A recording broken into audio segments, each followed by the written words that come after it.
பசித்திரு, தனித்திரு, விழித்திரு அப்படின்னு சொல்லுவார் இல்லையா? பசித்திருனா என்ன? பசித்திருனா என்ன? ஞானத்துக்காக அந்த ஒரு பசி, அந்த தேடுதல் அதோட இருக்கணும். தனித்திருனா என்ன? தனியா போய் ரூம்ல கதவை சாத்திக்கிறது இல்லை. தனித்திருனா தியானத்துல மட்டும்தான் நம்மளோட மட்டும் இருக்கும், வேற யாரு கூடயும் இல்லாம. மற்ற நேரங்கள்ல எப்படியோ ஒருத்தரோட நம்ம கனெக்ஷன்ல தான் இருக்கும்.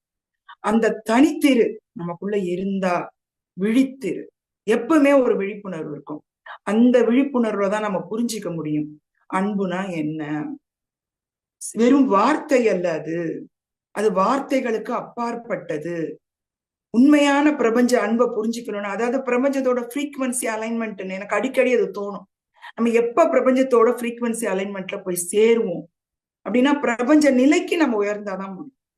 அப்ப பிரபஞ்சத்தோட இயல்பு எல்லாம் நம்ம தெரிஞ்சுக்கிட்டோம்னா நம்ம இயல்பு அங்க வருதா, அதை யோசிச்சோம்னா நமக்கு பிரபஞ்ச இயல்பு என்னன்னு புரிஞ்சுக்கலாம் இல்லையா?